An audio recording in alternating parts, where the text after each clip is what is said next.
It's good to have a winter camping partner that actually has to pee a lot at night. Mr. Baxter got up, I think, was it 3 times you got up to stoke the stove and relieve yourself? Just twice. It's getting old. Just so you wouldn't die. Our sleeping, not our sleeping arrangements, our sleeping, how we sleep, yeah, how we keep warm if the stove goes out. We snuggled.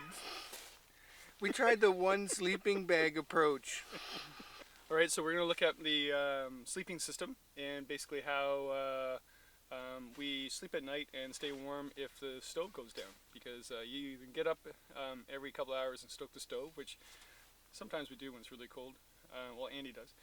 And or you basically get a good sleeping system and you just let the stove go out and keep warm in your sleeping bag, and then in the morning you flip a coin who's going to get out of the sleeping bag to get the fire going again. We put a bed of boughs down, and we would only do that if we're in the middle of the bush somewhere and there's lots of balsam, and there was. We put a tarp down on top of that. Oh, just a minute, he has to get his jacket. Then from there, we sleep on something. So Andy uses an X-Ped.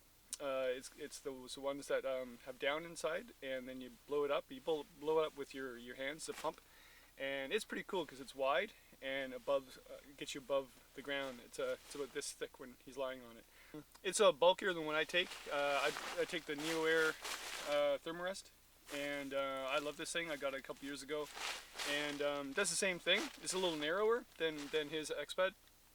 A lot lighter in my pack actually, so, or in my toboggan. Sleeping bags, you need a winter sleeping bag. Andy hasn't got one yet. They're really expensive, and he brought 3 fall bags and put them together, which is doable. The 3 fall bags is about the same size as my compressed winter bag. I for years rented a winter bag because they are too expensive. Because if you're only going to use it twice a year, why spend like $300-400 on something?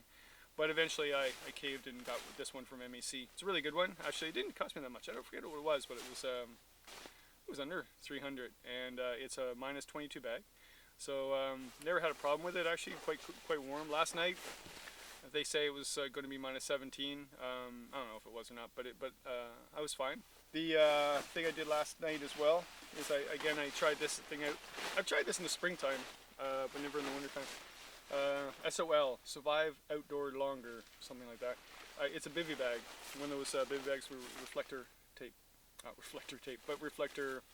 It's one of those emergency bags, so it reflects the heat back to you. What I did is I put this over my sleeping bag to contain the frost from your breath, and then in the morning I shake this off, and my sleeping bag stays a little bit drier, because what happens is the stove goes out, gets cold, you exhale your CO2, comes down in crystals, and goes on your sleeping bag, and then your sleeping bag can get a little damp, and it's down, so you don't want to deal with that. So I put this on top, and it worked last night. I'm really quite impressed. You could actually go inside your sleeping bag too if you wanted. It'll keep you extra warm if your sleeping bag isn't all that great.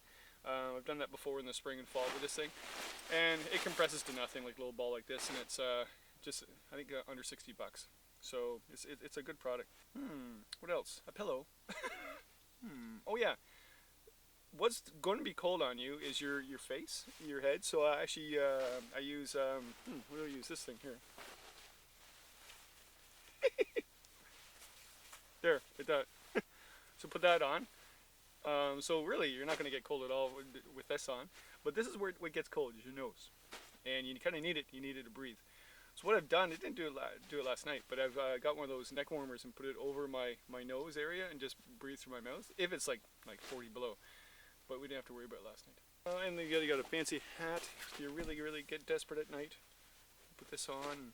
Or you just say, hey, let's just get up and stoke the fire again, and then you go back in the sleeping bag and it's really hot in the tent again. There you go. That's what you do for fun out here.